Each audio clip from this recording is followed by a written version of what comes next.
आज के इस वीडियो में हम हिंदी के 15 महत्वपूर्ण प्रश्नों को हल करेंगे। तो चलिए आज के इस वीडियो को शुरू करते हैं। आज का हमारा पहला प्रश्न है, प्रयोग की नज़र से सूक्ष्म अंतर व्यक्त करने वाले शब्द क्या कहलाते हैं?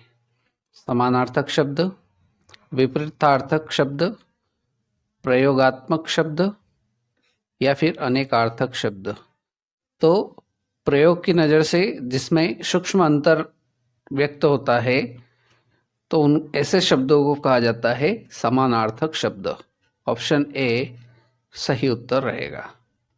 प्रश्न क्रमांक 2, विभावरी किस प्रकार का शब्द है?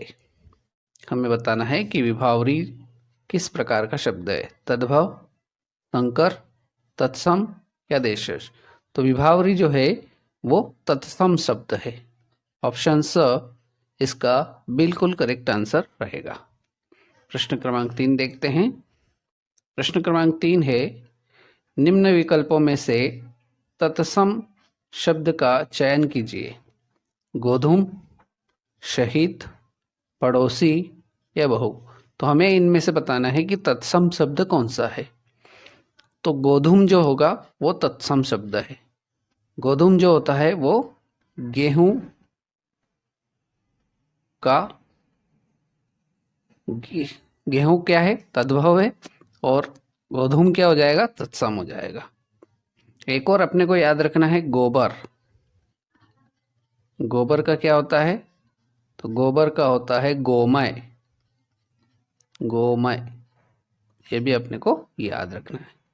प्रश्न क्रमांक 4, आलस्य शब्द का विशेषण क्या है? आलस्य शब्द का विशेषण क्या है? आलस, अलस, आलसी या आलसीपन। तो आलस्य शब्द का विशेषण जो हो जाएगा वो क्या हो जाएगा? आलसी हो जाएगा।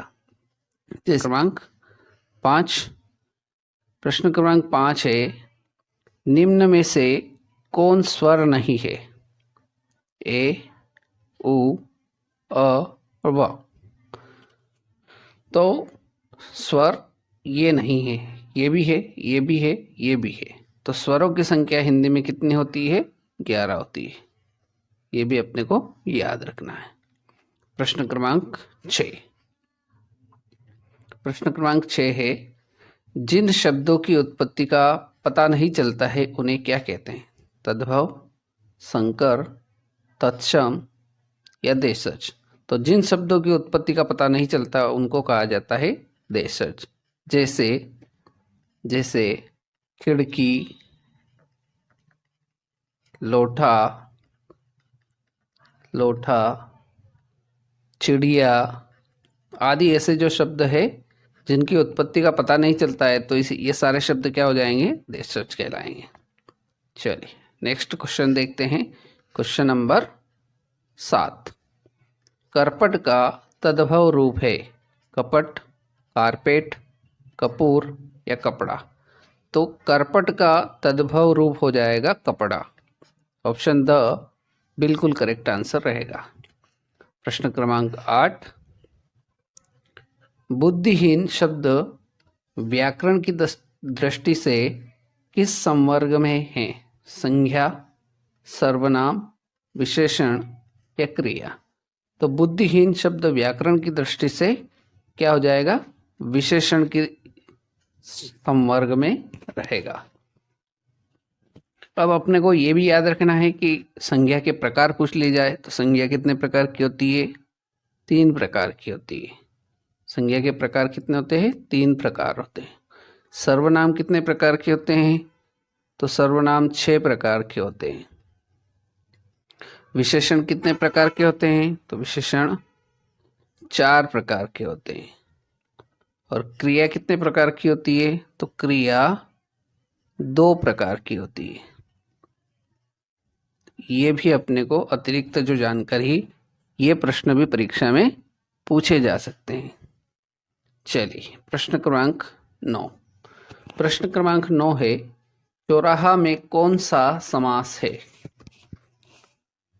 ऑप्शंस देखते हैं। अव्ययी भाव, बहुब्रीहि, द्वंद्व, द्विगु।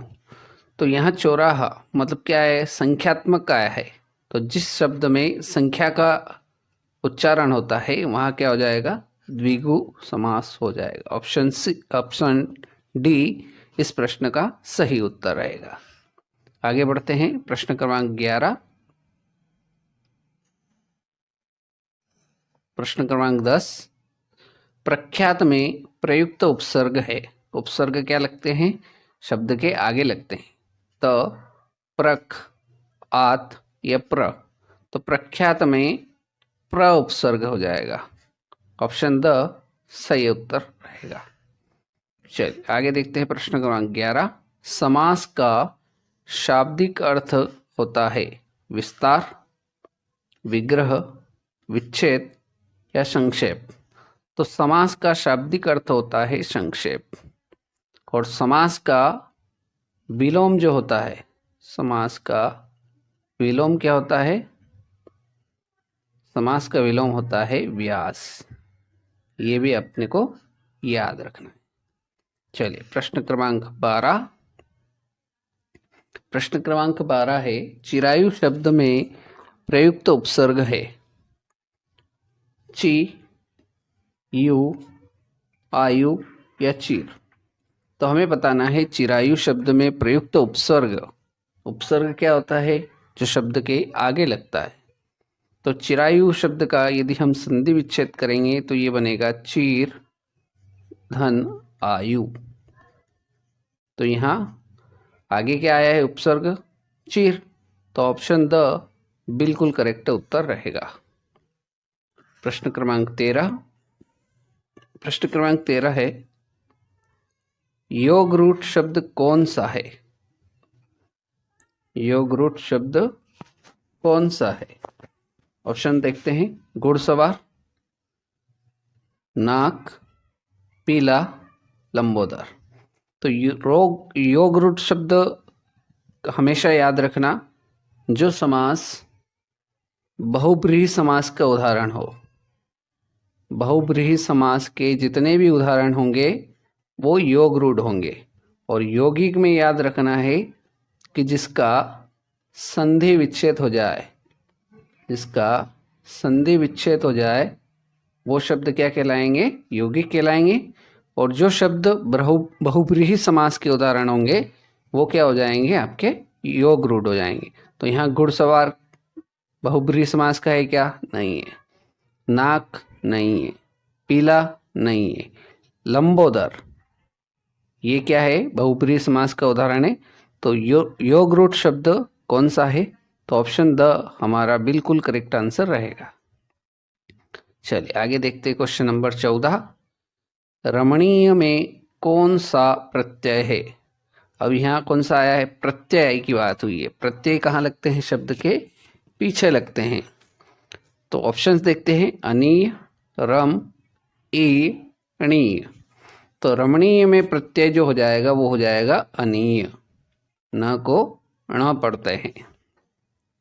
चलिए आज के वीडियो का अंतिम प्रश्न है, राम की किताबें रास्ते में गिर गई।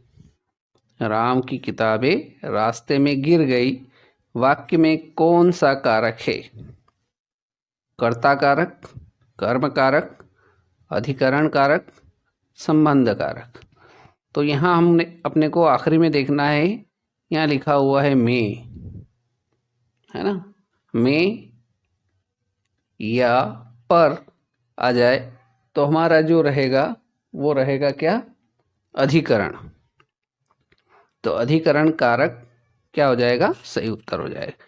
यदि क्या आ जाए शब्द, कर्ता ने कर्म को अधिकरण में या पर, और संबंध का, की, गा, गी, इस प्रकार से आ जाए तो वहाँ क्या हो जाएगा, संबंध कारक। तो यहाँ पर क्या आया है, में, तो यहाँ पर हो जाएगा अधिकरण कारक। तो इस प्रकार से आज की वीडियो में हमने हिंदी के 15 ऑब्जेक्टिव प्रश्नों को हल किया। उम्मीद करता हूँ कि ये सारे प्रश्न आपको अच्छे से समझ में आ गए होंगे। मिलते हैं नेक्स्ट वीडियो में। जय हिंद, जय भारत।